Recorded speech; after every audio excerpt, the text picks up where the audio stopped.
I was actually working with a woman. She had really built her own business and it had been very successful. And she was really at a turning point in her career. Her business had grown leaps and bounds during the pandemic, which was rare, but she had a unique service and she was prepared to sell her business. And it was going to be a major liquidity event in her life. And in working not only with her advisor, but also her accountant, we were able to ask her some pertinent questions about what she wanted to do. And if she had these tax-saving options at this time in her life, what would be most important to her? And so in talking to her about the things she wanted to do in the charitable space and giving her some options, she started to kind of write her own story for how she could get started in the space. And her initial thought was to make one large one-time gift. But when we presented the donor advised fund as an option, she got so excited about the idea of being able to do things more slowly and to have a continual year-over-year impact that would create financial sustainability for the nonprofits that she was interested in supporting. And so now we're, a couple years into that process with her and able to really see her passion and her engagement with the missions that she's passionate about come to life. But she's also seeing her philanthropic dollars grow and become, even more powerful.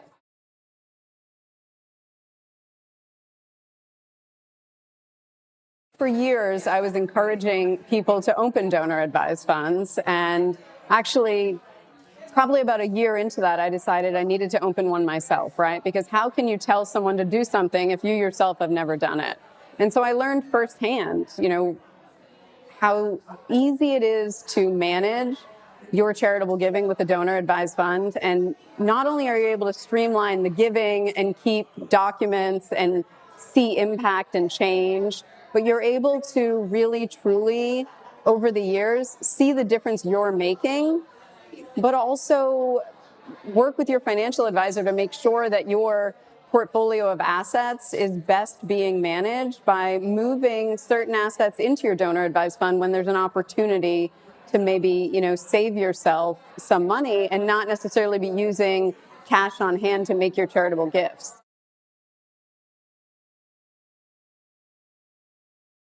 I am a firm believer that the donor advised fund needs to 100% be in the client onboarding form, but it also needs to be a part of either the quarterly or the annual conversation you're having with every client.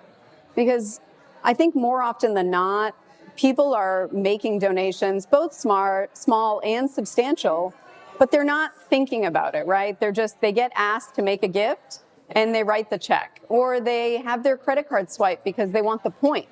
Right? And I've seen donors do that in the 5- and 6-figure space. And that's huge.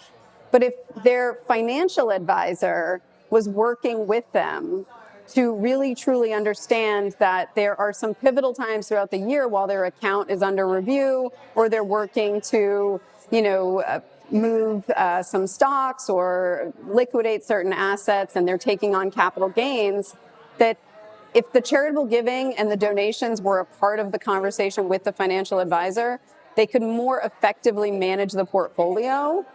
And if the need to do it creates a tax incentive, but also starts to plant the seeds for a multi-generational philanthropic legacy to be built, it's incredible.